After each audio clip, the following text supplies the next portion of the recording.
Vamos lá, porque hoje eu tenho uma missão impossível.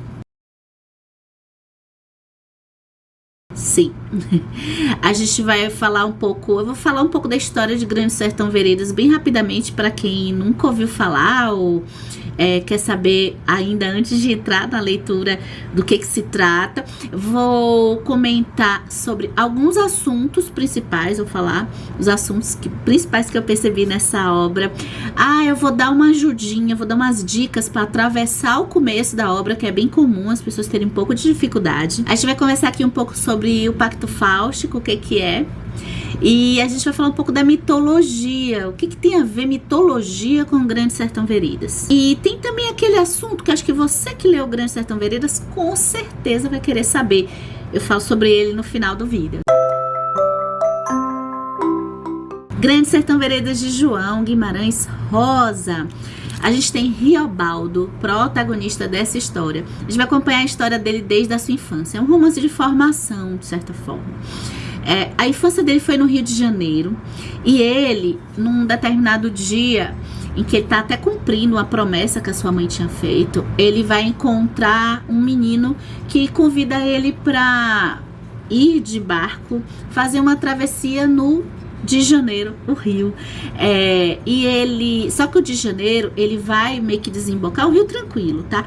Ele vai desembocar no São Francisco e Riobaldo aceita. Ele fica encasquetado com esse menino e chamá-lo assim, ele fica, de certa forma, até entusiasmado com essa aventura. E ele vai pra nessa travessia. Tudo começa bem tranquilo, o menino ali desfrutando do rio. Quando eles entram no São Francisco, começam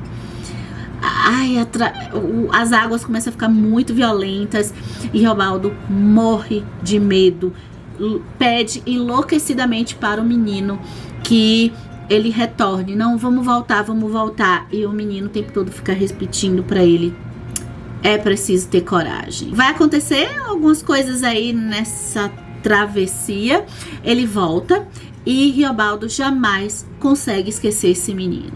Bem, com a morte da sua mãe, Riobaldo ele vai morar com o seu padrasto, que é um dono de uma fazenda, que é o Celorico Mendes. Ele vai ter a oportunidade de estudar. Ele vai tá num local assim com uma certa estrutura de estudo, ele vai aprender a ler. Aí chega numa noite que ele tá um pouquinho mais jovenzinho e entram alguns jagunços na fazenda e pedem para passar a noite ali.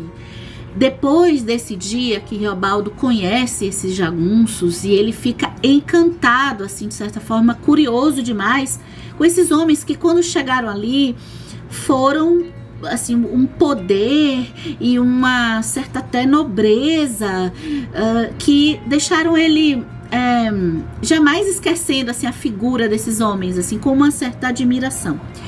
A gente vai ter um acontecimento ali que vai fazer Riobaldo fugir, de certa forma, sair da fazenda do seu padrasto, e ele vai estar com o nome o tempo todo na sua cabeça, que é de um jagunço muito famoso que se chama Joca Ramiro, e que é o jagunço que tem um grupo dos mais conhecidos ali no interior de Minas, nesse sertão.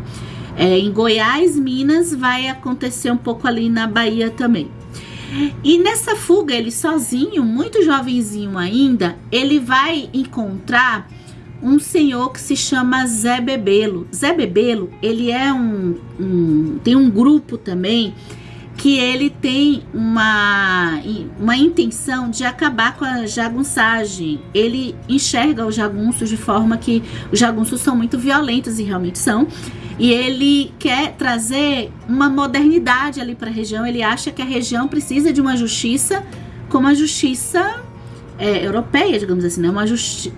Todo o esquema assim, com a polícia e não com os jagunços.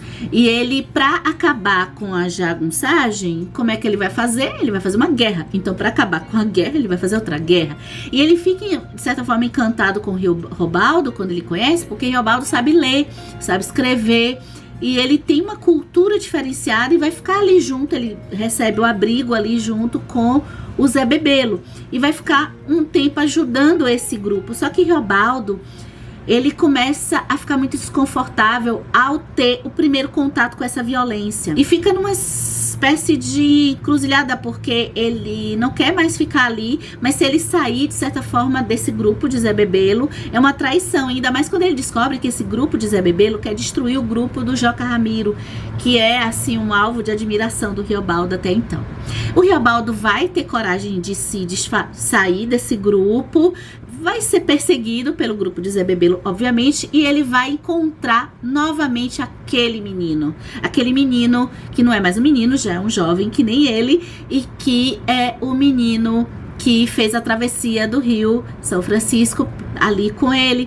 E ao encontrar esse menino, ele vê que esse menino tem uma relação com um grupo de Joca Ramiro. Então acho que até aí é o que você pode saber dessa história. A gente vai ter aí meio que essas aventuras de Riobaldo com esse menino e toda essa situação de a princípio Joca Ramiro versus Zé Bebelo.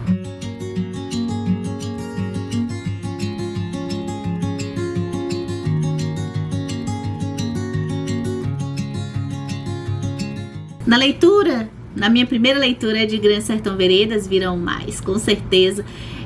Eu pude perceber alguns assuntos e já quero pedir para você nos comentários deixar os assuntos, se você leu do Grande Sertão Veredas, os assuntos que vocês perceberam durante essa história. Esse livro, de certa forma, é uma jornada filosófica, é uma jornada de romance, de formação, uma jornada de vida, em que vai passar pelo tema do amor, da insegurança, da coragem, do medo, do poder, da ambição, da alegria, da dor, da morte. Agora, eu faço assim uma tríade, assim, eu peguei assim 3 temas que eu acho que estão durante toda a história e que para mim são os 3 pilares de toda essa história, de toda essa travessia que a gente pode fazer com Riobaldo, que é ler Grande Sertão Veredas, que são eles: o medo, o amor e a maldade humana. Não é à toa que o tempo todo a gente vai ver várias repetições de muitas frases aqui. Uma das principais é: viver é muito perigoso, mas é preciso ter coragem. Agora, olha só que para amar também é preciso ter coragem. A história de Grande Sertão Veredas vai se passar no sertão. Geograficamente, a gente tem aqui no Brasil aí o interior de Goiás, Minas, um pouco da Bahia, chega um pouquinho ali em Santa Catarina. Só que o sertão aqui para mim é interessante, porque se você gostar bastante assim de geografia, você vai encontrar, sim, senhores e senhoras, temos geografia aqui demonstrando certinho, e temos alguns fatos históricos aqui e ali. Essa historicamente a gente pode posicionar ali no século 20, década de 20, pouco entre 20 e 30 ali do Brasil, mas o fundamental para mim não é tanto esse posicionamento histórico. É legal também fazer esse exercício de ver, de perceber o nosso país geograficamente, mas o legal aqui para mim é perceber a metáfora, e a gente faz isso muito aqui neste canal pra gente ganhar ainda mais na leitura. O sertão, ele não é só o sertão físico aqui do Brasil. O sertão, como tem a frase aqui, o sertão é o mundo, o sertão é o nosso mundo. Então essa história não é à toa que ela cativa pessoas também de fora do Brasil, até porque esses temas que eu tô comentando aqui são temas universais, não tem como, né, gente, a gente não dizer que a gente não tá relacionado com o tema de amor, medo e maldade humana. Bora falar sobre Pacto Fausto, que é um dos temas que sempre aparecem, assim, não tem como a gente dá pra falar tudo isso aqui sem spoilers. Esse vídeo é todo sem spoilers, esqueci de avisar no começo. Enfim, não sei se muitas pessoas desistiram. Tomara, se você está aqui, parabéns, você não desistiu.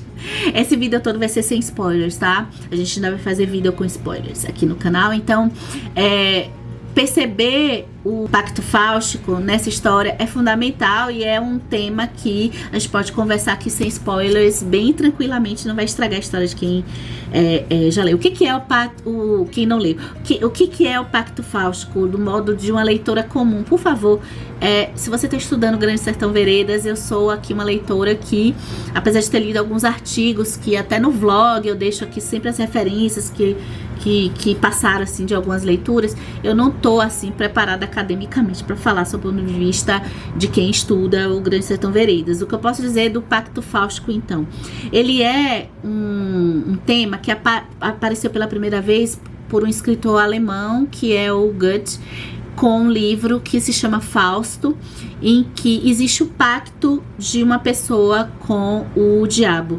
Eu sei muito pouco sobre, teoricamente, o pacto fáustico. Eu tenho até um livro aqui de teoria que eu quero até me aprofundar mais no pacto fáustico. Mas o que eu posso dizer aqui em Grande Sertão Veredas é que eu escolho falar que a maldade humana, o pacto pode ser encarado até de uma forma simbólica, porque eu gostei que o Guimarães Rosa, pelo menos nesse primeiro livro que eu tenho experiência de pacto fáustico aqui na literatura, é que não existe toda uma questão ligada ao tema da maldade e o limite do ser humano a se vender, a praticar maldades. O tempo inteiro a maldade circula, Riobaldo. Riobaldo não é um protagonista bonzinho, não é um herói como a gente entende que são os heróis. Ele está longe disso. Ao mesmo tempo, a gente vai percebendo uma espécie de transformação que eu gosto que o Guimarães Rosa não condiciona o contexto. Apesar de Riobaldo tá em volta de muita maldade e violência, muitas vezes ele se incomoda com isso, muitas vezes ele não se incomoda com isso. A maldade também é trabalhada dentro das pessoas, e é justamente o próximo assunto que a gente vai falar, que eu vou dar as dicas. O começo do livro já dá o tom pelas histórias de outras pessoas que Riobaldo vai contando. Tá, mas antes de eu chegar nessa parte, deixa eu falar um pouco sobre, ainda dentro do Pacto Fáustico, sobre as palavras que Guimarães Rosa escolhe para comentar também a complexidade que este homem trata do tema da maldade humana, em que, quando vai chegando próximo, digamos assim, essa questão do pacto propriamente dito, ele usa duas palavras que ficaram muito na minha cabeça e que a gente pode expandir uma conversa aqui, que são o redemoinho na encruzilhada. E essa palavra redemoinho, vai repetir algumas vezes aqui também. E olha que legal, o que a gente tem por encruzilhada, tá? Diferente, inclusive a cultura africana traz muito essa coisa da encruzilhada, enquanto a cultura europeia favorece muito o pensamento polarizado, o pensamento binário, que a gente até já discutiu em um vídeo sobre as imagens das mulheres negras aqui no canal. Eu vou deixar a referência aqui também, é um vídeo antigo que eu gosto muito. E que a gente, na encruzilhada, assim, no pensamento binário, o do beco sem saída não tem saída, já tá dizendo, né? Você se enfrenta e se vinga e só tem uma opção de sair, que você tá num beco. Quando você tá numa estrada bifurcada, você só tem duas opções, que é o que a gente escolheu pra nossa política, infelizmente. Acho que a gente precisa sair disso, pra gente, senão nosso destino será trágico, que nem a tragédia desse livro aqui. Mas que as duas opções, né? Então, sei lá, mulher casta, mulher puta. A gente tem também uns vídeos do Contos Machado de Assis, a gente já aprofundou isso. Mas quando o Guimarães Rosa escolhe a encruzilhada, senhoras, senhores, amigos e amigas, a gente tem as possibilidades. Quando a gente está no encruzilhada de definições, a gente tem algumas possibilidades. Não existe só bom e mal. Existe uma série de caminhos aí pra gente decidir. E na hora que entra o redemoinho é que o bicho pega, porque o redemoinho é o furacão. Na hora que a gente tá no meio do furacão, a decisão do caminho, ou seja, a maldade humana orbitando nessa decisão, é que você tem um redemoinho. Então ele junta contexto, ele junta o Dostoiévski com a maldade e a bondade dentro de nós, e faz uma elaboração, pelo menos a primeira vez que eu vejo o Pacto Fáustico numa literatura, eu acho que fabulosa. Então me traz a vontade de ler mais livros com essa temática também.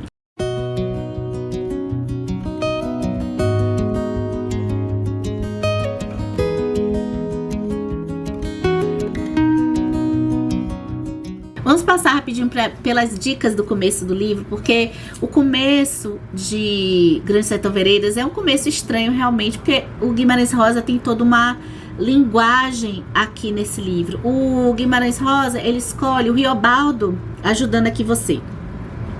Riobaldo está conversando com uma pessoa. É legal ficar teorizando com quem é que ele está conversando. Eu fiz isso, tá? E ele tá em conversa. Essa conversa pode ser lida também, a gente lendo a história fica parecendo até que ele tá conversando com a gente. O que traz o tom também bem legal, a experiência enriquecedora. E no começo, a gente tem uma linguagem de um sujeito do interior do Brasil, dentro de uma linguagem interiorana, mais própria da literatura que o próprio Guimarães Rosa criou. Só que nós, por sermos brasileiros, se você tá assistindo um vídeo aqui, foi criado aqui no Brasil, eu acredito que a gente, com o tempo, a gente vai conseguir superar um pouco essa linguagem. Porque são palavras que o Guimarães Rosa não brotou da cabeça e criou, sei lá, que nem o Tolkien, apesar de ter relação Guimarães com o Tolkien, tá? Mas ele não fez que nem o Tolkien, que criou o élfico, tá? Que alguém tem que aprender uma língua nova, não é isso. Aqui tem uma língua, mas que tem um enraizamento com a nossa língua do português brasileiro, com a nossa língua brasileira. São palavras que eu particularmente, eu não sei vocês, mas muitas palavras eu não sei como, mas eu sabia as palavras, eu já ouvi as palavras. Então talvez você tenha essa sensação também e vai identificando que existe uma sensação de conhecimento disso, como se fosse uma coisa antiga, dessa linguagem. São palavras que em algum momento, eu não sei também como que você se relaciona com as pessoas, mas eu vivi sempre na cidade, pouco fui ao interior, mas fui algumas vezes em alguns interiores, especialmente no Piauí, no Maranhão, um pouco em São Paulo. Então assim, apesar de não estar tanto, não fui muito no interior de Minas, mas essas palavras eu não sei como, acho que por pessoas que a gente conversa e que trouxeram talvez do interior muitas das palavras que estão aqui. Não é à toa que muitas sim estão no dicionário. A dica aqui para muitas pessoas, e eu acabei fazendo também, é ler em voz alta. Ler em voz alta para mim me trazia também muito um prazer. Parece que o livro pede, que nem Moby Dick, que eu comentei aqui. Moby Dick é um livro que pede muitas vezes, a gente lê em voz alta, parece que a gente quer declamar isso aqui, que não é uma poesia, mas é muito lindo. A gente percebe que tem uma estética e que tem um deleite entrar nessas palavras. Isso pode ajudar nesse começo em que as histórias, o Riobaldo tá contando, ele quer entrar numa história muito profunda da vida dele. Essa história que eu contei no começo do vídeo, a gente só vai ver um pouco mais pra frente da narrativa do Riobaldo. Para ele entrar nessa temática que ele quer, que muito é a maldade humana, o amor e o medo, são temas muito fortes. É como alguém talvez entrando aí na terapia, talvez, que ainda vai por histórias difusas para depois entrar na história raiz. Essas histórias difusas já abordam esse tema. Então, como dica para você que não leu ainda, eu falo para você parar para observar os temas, ainda que você não consiga entender a história principal. As histórias pequenas dentro da história principal, dessa primeira parte, são bem legais, porque a gente vai ter a filosofia aí já dentro, né? Uma coisa bem de filosofia, de Deus, se Deus existe, por que algumas coisas acontecem.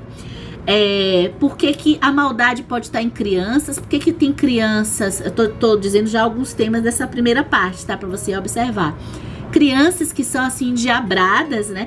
E a gente já ouviu esse termo antes, né? Crianças que cometem maldade com animais.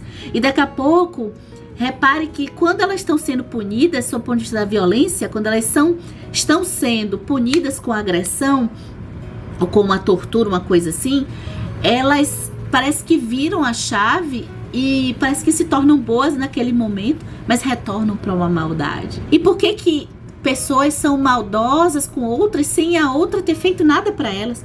E algumas são maldosas porque o outro fez alguma coisa para elas e elas respondem na mesma moeda. Então, enfim, essas histórias vão passar por diversos desse tema. E será que a maldade, alguém que comete uma maldade, pode ter uma redenção? Isso tudo no começo da história a gente já tá entrando nisso. Uma curiosidade bem rápida sobre o Guimarães Rosa. O Guimarães Rosa, ele nasceu no interior de Minas Gerais e os pais, a família dele, eram de comerciantes. Aqui nessa edição, que é uma edição de bolso, da Companhia de Bolso, que eu amei, por sinal, ler, é uma edição que tem um ensaio, tem uma fortuna crítica no final e tem também uma cronologia da vida do Guimarães Rosa. Eu acho muito bacana, eu não sou tão fã de pegar assim tanto o autor, o contexto dele, mas no caso do Guimarães Rosa eu gostei, eu achei que faz sentido pra gente compreender melhor o Grande Sertão Veredas, a importância e a dimensão do que é Grande Sertão Veredas. Guimarães Rosa ouviu muitas histórias de pessoas no interior de Minas Gerais. Quando era criança, ele era louco por livros. Um menino que leu muito e que aprendeu diversos idiomas sozinho e com a ajuda de um professor aqui e ali, ele vai ter a chance de estudar.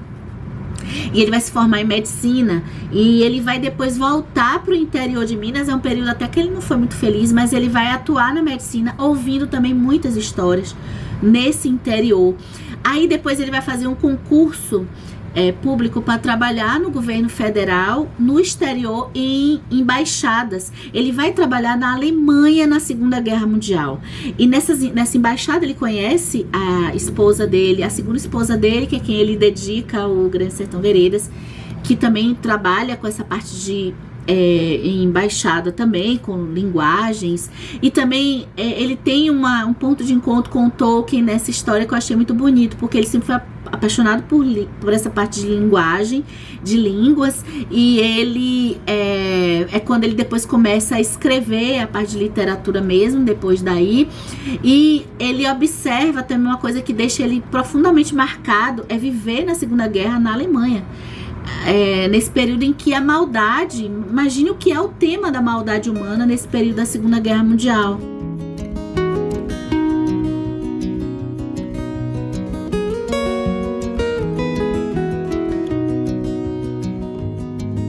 Olha, gente, Grande Sertão Veredas, ele tem uma narrativa mítica. O que é isso? A gente está lendo uma história que a gente sente que é uma história épica, uma história que o que é o mito, né? O mito, ele tá contando uma jornada que é uma jornada que se passa muito dentro de nós. A mitologia aqui que João Guimarães Rosa criou tem uma relação muito forte com a passagem do rural para o urbano.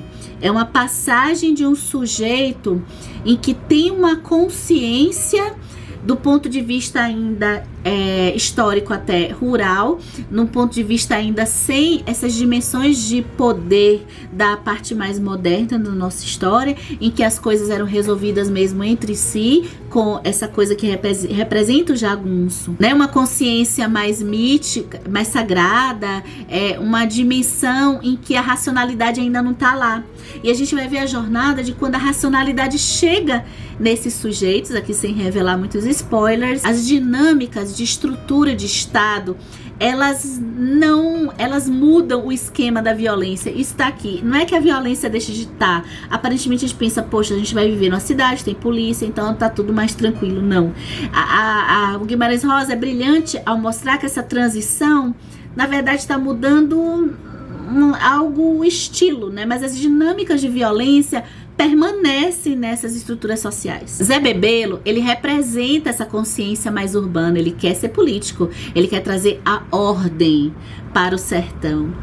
E Joca Ramiro tá na consciência do jagunço lá de trás, né? É a consciência que aí nessa virada, nesse início do século XX, é uma consciência que vai se transformar. E aí, se a gente quiser pegar um panorama histórico, até para você que leu, eu vou trazer aqui o Hermógenes e o Ricardão, que eles estão aí nessa coisa da elite, né? Acompanhar a trajetória do Hermógenes e do Ricardão, a gente vê como que a elite muda, né? A elite tá ali, ó, usufruindo de tudo, sem aceitar essa elite rural, principalmente, né? Ela não, essa virada para ela é muito danosa para uma ordem, né? É muito danosa para ela, mas outras estruturas de elite de poder estão surgindo aí. Sobre esse tema, dessa passagem do rural e do urbano e do conflito e até uma nova consciência, eu gosto muito de A Sucessora de Carolina Nabuco. É outro livro que mostra muito essa... É uma moça que tá na vida rural, ela vai se casar e ela vai ter que desempenhar diversos papéis numa lógica urbana, numa vida lá na cidade, né? Saindo de uma... Não é só sair de um local para outro, é se adaptar a uma nova mentalidade, a uma nova consciência. Eu vou trazer aqui somente essa tabelinha para vocês perceberem como que o Grande Sertão Veredas opera essa coisa do mito e a mudança de consciência. Eu tirei de um estudo, deixa eu pescar aqui a referência do estudo, vocês podem botar lá no Google Acadêmico para procurar, tá? Se chama Em Busca do Mitos Perdido, a travessia em Grande Sertão Veredas. Foi o estudo o artigo da Aline Conceição Job da Silva. E nessa tabelinha que eu tô colando aqui para vocês verem direitinho, eu acho tão legal quanto como que muda a forma, as diversas formas que mudam de uma cultura mitocêntrica para logocêntrica. A mitocêntrica aqui tá dentro do sagrado, do rural, do mito, quanto a razão. O logos é a razão, a racionalização, que é a modernidade, né? Então, quanto à forma de memorização, a cultura mitocêntrica é oral, a poesia, o canto, e daí uma lógica ótima dele escolher essa forma de contar aqui, que é um pouco poética também. E a cultura logocêntrica é a escrita. O que prevalece é a escrita. E não é à toa que Grande Sertão Veredas parece que é um livro que foi construído para ser falado oralmente, tá? Ele tem, de certa forma, uma ode a essa parte mitológica. Quanto à autoria, você tem o anonimato. Então, nessa época antiga, nessa cultura mitocêntrica rural, não importa quem fez não tem essa coisa de direito autoral, tá? E não tem necessidade de saber a autoria. O que importa é a história. Na cultura logocêntrica, a gente vai ter que ter uma autoria identificável, vale o autor. Quanto ao estilo da comunicação, a gente tinha o narrativo e a gente vai ter o dissertativo. O rito passa para a tecnologia. Então, os rituais já não fazem mais sentido para uma cultura moderna. O que vale é a tecnologia. E quanto ao ideal de virtude, a gente tinha um herói e depois a gente vai ter o político. Eu termino esse vídeo aqui dizendo que a gente tem um vídeo, esse assunto sobre essa coisa da autoria, né? Eu gosto muito de pensar essa mudança de lógica muito para coisa da autoria, que a gente chega até um ponto hoje talvez pior do que só saber a autoria. A gente quer saber hoje, tem interferência hoje até o histórico do autor, se o autor cometeu algum deslize, porque senão parece que a obra é comprometida. Então toda essa coisa de autoria e obra. Tem um vídeo que a gente discute isso, que é o mesmo vídeo que a gente fala de arte, porque tem um ensaio do Tolstói que tá falando um pouco sobre isso também, já numa lógica moderna, né? E eu vou deixar, a gente tem aqui um grande spoiler, que eu tenho certeza que você que leu o livro esperou até agora pelo grande tema do Grande Sertão Veredas. Existe um grande tema aqui, mas ele é um grande spoiler também. Então a gente vai conversar num outro vídeo, mas esses temas aqui já dá pra gente fazer, assim, aproveitar bastante. Esse livro é um livro transformador, que eu acho que passar pela vida sem ler Grande Sertão Veredas é um desperdício, tá? Então bora ler.